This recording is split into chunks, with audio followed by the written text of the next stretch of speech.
If I had to describe myself in a single word, it would be inconvenient.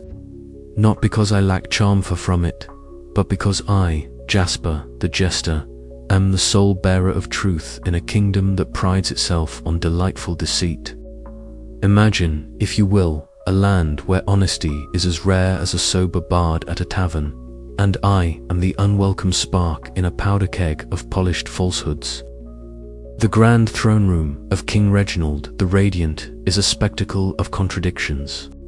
Velvet banners flutter alongside whispered lies, and the air hums with the buzz of sycophants eager to please a monarch fond of proclamations as capricious as the weather.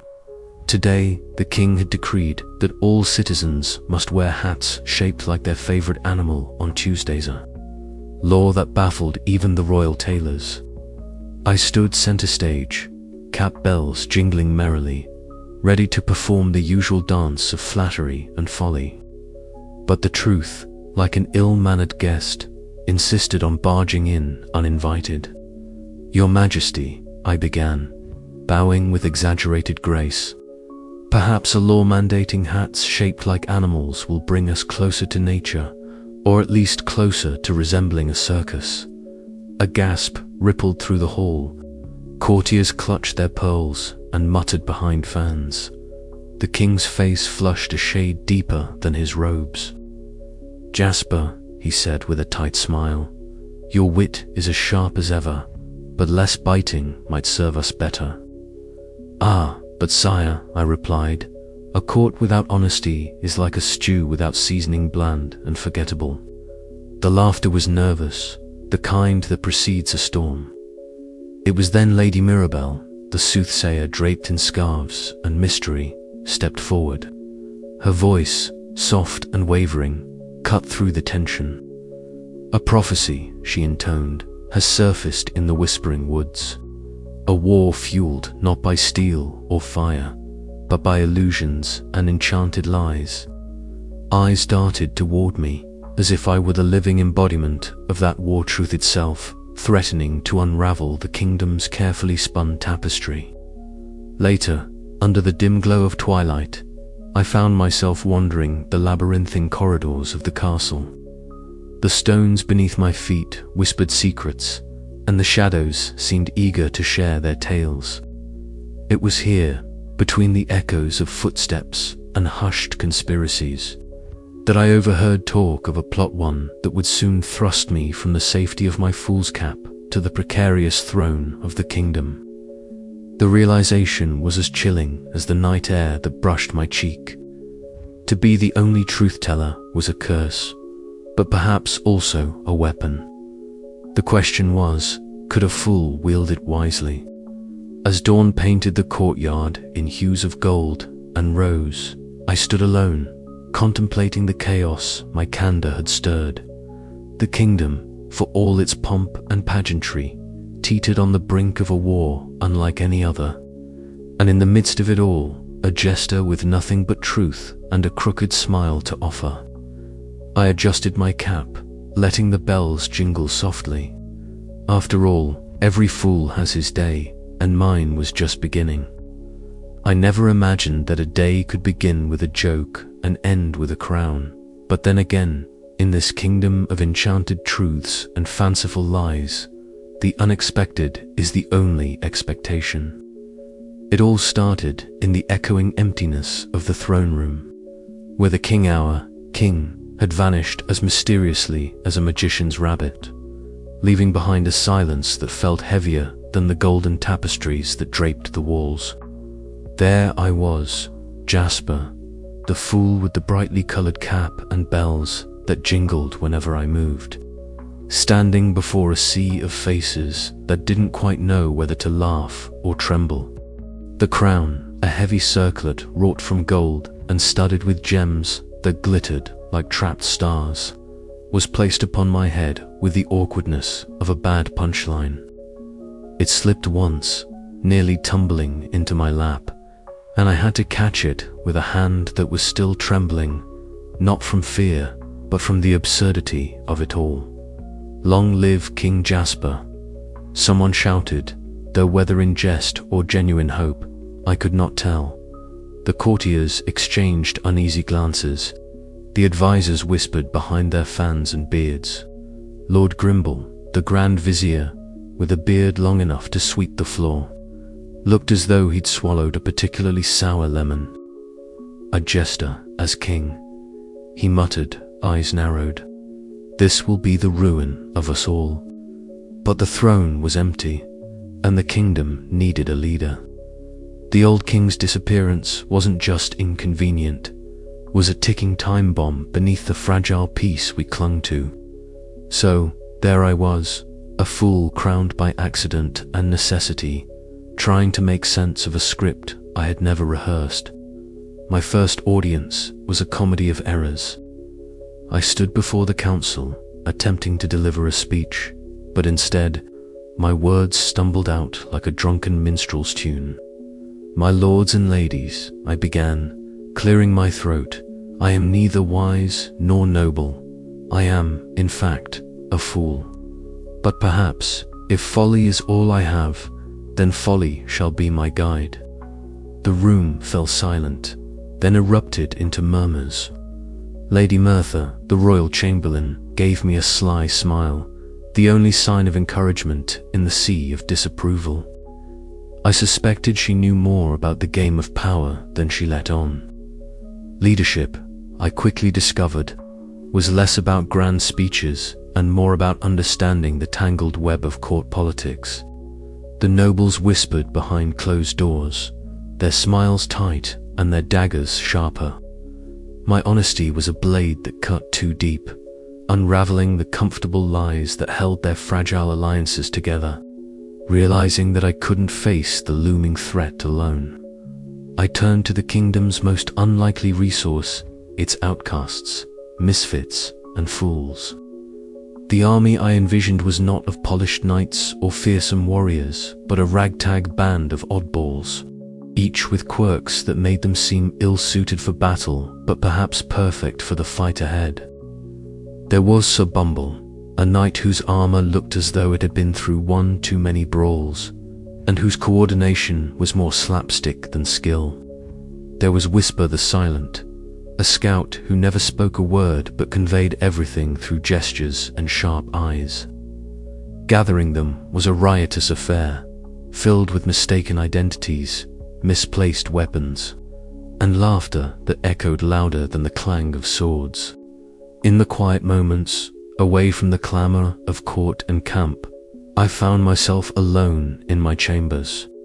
The cracked mirror reflected a man who wore a crown too heavy for a fool's cap, his eyes searching for the strength to lead when every instinct screamed to run. Doubt was a constant companion, but so was a strange, stubborn hope. For all the chaos and comedy, I realized that truth, no matter how inconvenient, was a weapon more potent than any sword. If I was to be king, then I would wield that truth, awkward and unpolished though it might be, to carve a path through the illusions threatening to engulf us all. And so, with a heart full of uncertainty and a head full of fool's wisdom, I stepped forward into the storm, ready to lead an army of idiots against a war of illusions. The crown might be too heavy for my cap, but it was mine, now accidental, absurd, and entirely real. But as the sun set behind the castle towers, casting long shadows over the uncertain road ahead, I couldn't shake the feeling that this was only the beginning of a much stranger tale. For in a kingdom where only the jester tells the truth, the real jest is yet to come.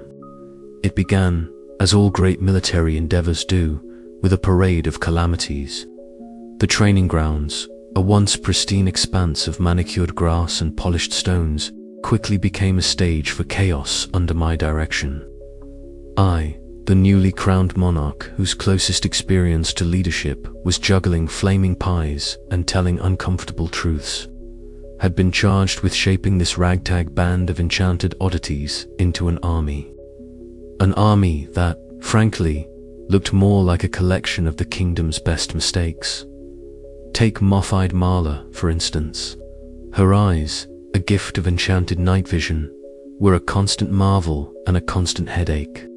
While she could spot a shadow in pitch darkness or discern the shimmer of hidden magic, she often mistook innocent illusions for lurking enemies, pointing out invisible threats with a shriek that sent the others scattering. Her wide eyes, glowing faintly even in daylight, gave her an air of permanent astonishment, as if the world was a never-ending surprise party to which she hadn't been invited. Then there was Sir Stumbleton, a knight who might have been valiant if only his own enchanted armor didn't betray him at every turn. The armor was a relic from a long-forgotten enchantment, designed to protect, but cursed to trip its wearer up. So, instead of striking heroic poses, Sir Stumbleton spent most of his time sprawled on the ground, his helmet cocked at an angle that made him look perpetually puzzled. His stature was imposing, but his coordination was not, which made his attempts at discipline both tragic and hilarious. Whispering Wren was a scout who communicated solely through riddles and half-truths, a gift that was less practical and more maddening. Her soft voice, cloaked in feathers that seemed to flutter even without wind, would issue cryptic warnings that left the rest of the recruits scratching their heads or arguing amongst themselves about the meaning of her words. It was like trying to lead a conversation with a riddle wrapped in an enigma and sprinkled with nonsense. My first attempt at drilling this motley crew was, unsurprisingly, a disaster. Commands were misheard, abilities misused, and the enchanted quirks that made each soldier unique also made uniformity a cruel joke. "Forward march," I shouted, only to see moth-eyed Marla sprint off in the opposite direction, convinced she'd spotted an invisible enemy. Sir Stumbleton tripped over his own feet, sending a shower of sparks as his armor clanged against the stones. While whispering, Wren whispered a cryptic warning about shadows dancing between soldiers that no one understood. Despite the chaos, I refused to despair. If this army was to stand against a war of illusions, perhaps their quirks were not flaws but hidden strengths. After all, if you can't trust illusions, the ability to see through them or confuse the enemy with nonsense might be the very edge we needed. This theory was put to the test sooner than expected. One foggy morning, while the recruits bumbled through a routine exercise, moth-eyed Marla suddenly stopped, her luminous eyes narrowing. "There," she whispered, pointing to a cluster of trees where the morning mist seemed thicker, shimmering unnaturally.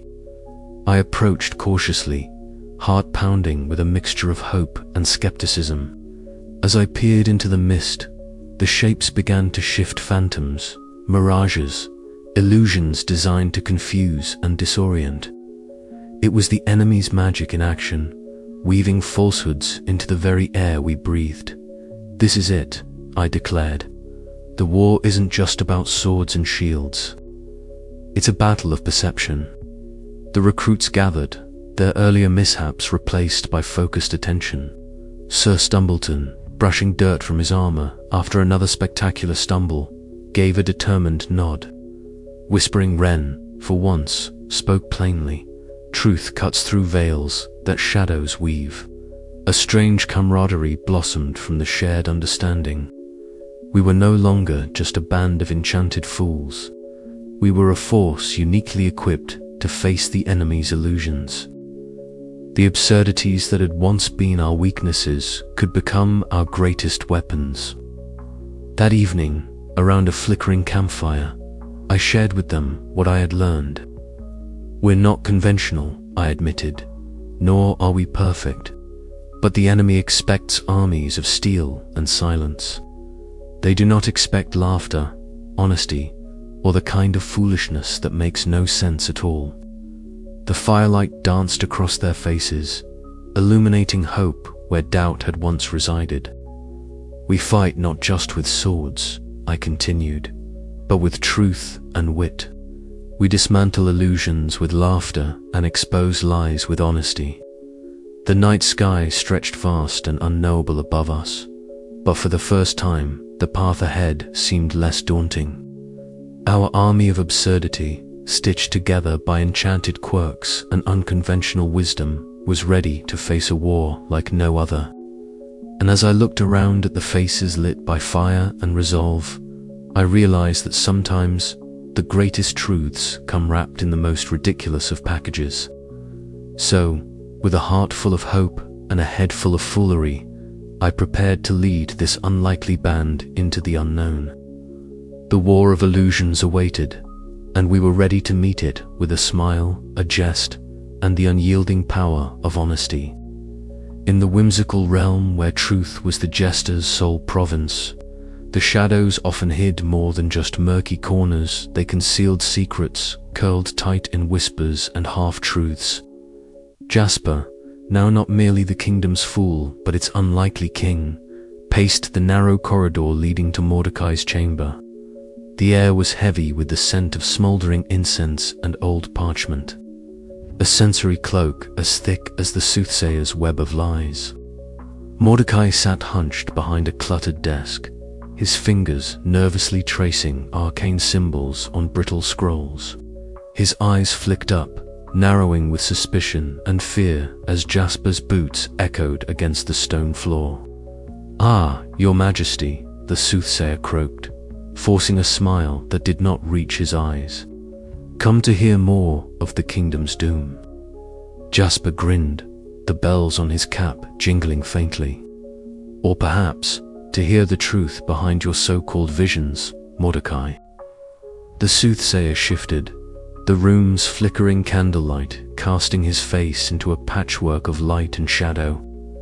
"Prophecies are delicate instruments," he whispered, "meant to guide, not to bind, or to frighten, to control." Jasper countered, stepping closer. "Your prophecies have sown fear like a plague, twisting loyalties and turning neighbor against neighbor." Mordecai's lips pressed into a thin line. "And yet the kingdom listens. They need something to believe in, even if that belief is cloaked in foreboding." Jasper's eyes sparkled with a mix of mischief and resolve. "Then it's time they believed in something else, something honest." The confrontation was swift but charged, a dance of words and wit. Jasper's voice, usually a source of courtly amusement, now wielded the sharp edge of truth like a blade. He laid bare the inconsistencies in Mordecai's tales, the conveniently vague predictions that always foretold doom, and the subtle manipulations that kept the kingdom shackled in paranoia. Word spread quickly. The grand hall buzzed with nervous energy as Jasper summoned the court. Mordecai, pale and trembling, found himself on a makeshift stage, the spotlight of scrutiny glaring down like a relentless sun. "Here," the Jasper announced, his voice booming yet laced with satire. "The soothsayer's prophecies, a tragic comedy of errors, a manual for fear-mongering." He reenacted the most infamous predictions with exaggerated flare dragons that never came, plagues that missed their mark, wars that dissolved in smoke. Laughter rippled through the crowd, uneasy at first, then genuine. Some courtiers exchanged glances, realization dawning like a slow sunrise. Lady Mirabelle, standing nearby, whispered to Sir Percival, "Could it be that we've been puppets to a charlatan's script?" "Or perhaps," Sir Percival replied gruffly, "we've needed the script more than the truth." After the spectacle, Jasper found himself alone in the palace gardens. The moon cast silver light over dew-speckled leaves, and the night's chill crept under his skin. Lady Mirabelle joined him, her gaze thoughtful. "Some lies," she mused, "are like the mortar in a crumbling wall. Without them, everything falls apart." Jasper nodded slowly. "But walls built on lies are prisons as much as protection. I wonder if truth can build something stronger, even if it cracks and shifts." She smiled faintly, only a fool would try. Later, in the solitude of his chambers, Jasper stared at the shattered remnants of a crystal ball, the soothsayer's prized possession, now broken. The fragments glittered in the candlelight like shattered dreams. Was fate a fixed path, or a tapestry woven by belief? Did free will hold sway, or were they all actors in an absurd play written long before their cues? Jasper's heart ached with the weight of the questions, but also beat with the thrill of possibility. The truth, he realized, was not a blunt instrument, but a sharp wit. A dance of light and shadow, a puzzle with pieces yet to be placed. And as the kingdom's sole bearer of honesty, he was both fool and king, jester and seer, tasked with turning the tide of illusions with nothing but a fool's cap and a sharp tongue. As dawn crept over the horizon, Jasper donned his motley once more, the bells jingling a hopeful tune. The soothsayer's reign of fear was broken, but the war for the kingdom's soul was only beginning. And so, with a grin and a bow, Jasper stepped out to face a world eager for truth, yet still tangled in the webs of enchanted lies. The punchline was his to deliver, and the kingdom waited, breath held and hearts uncertain, for the next act in this comedy of errors. After all, Jasper mused aloud, if fate has any sense of humor, it's going to be a good one. The stage was set, the players assembled, and the jester's tale was far from finished. The dawn broke over the shimmering plains like a bad joke told at the wrong time, Mokewood, unexpected, and slightly unsettling in its timing. The jester stood at the head of his ragtag army, the motley colors of their garb swirling in the morning breeze, reflecting the chaotic spirit of the moment. Around him, the soldiers fidgeted nervously, unsure whether to trust their senses or the odd spark of hope that had begun to kindle in their hearts. Ladies, gentlemen, and those who prefer not to be categorized, the jester began, his voice ringing clear and crisp. Today we face an enemy who dresses in smoke and mirrors, quite literally. Their weapons are lies, their armor made of illusions. But we have something far more powerful, truth, and a bit of well-timed foolishness. Sergeant Blunderbuss gave a hearty laugh, his armor clanging loudly. Aye, sire. And if that fails, I have a knack for tripping over my own feet and taking half their battalion with me. The jester grinned, tapping his cap spells with a finger. Excellent strategy, Sergeant. We'll call it the Blunderbuss Ballet. As the enemy forces materialized on the horizon, the ground seemed to ripple like heat waves on a summer's day. Soldiers appeared and vanished, their forms flickering between solid and ephemeral. Arrows sang through the air only to dissolve into harmless sparks moments before impact. The jester's army hesitated, eyes wide as the battlefield itself seemed to warp around them. Remember, the jester called out, what you see is not always what is. Trust your wits, not your eyes. And if you see something that looks too good to be true, well, it probably is. The illusionist general emerged from the mist like a shadow given shape. His robes swirled in impossible patterns, colors shifting and blending as if painted by an artist with a very mischievous streak. His voice was a smooth melody, laced with mockery and menace. Ah, the fool turned king, he purred. Tell me, do you truly believe your truth can pierce the veil of deception? Or are you simply another pawn dancing to the tune of fate's cruel jest? The jester stepped forward, unflinching. I believe, he said, that even the cruelest jest is no match for a good laugh and a keen eye. With a swift gesture, Mimsy the Mirror Mage raised her enchanted mirror. The glass shimmered, catching the distorted images surrounding them and twisting them back on their creators. Enemy soldiers faltered, their own illusions tripping them up, leaving them exposed and vulnerable. The battlefield erupted into chaos. Sergeant Blunderbuss charged forward, tripping on a stray root and crashing into a cluster of illusionary archers.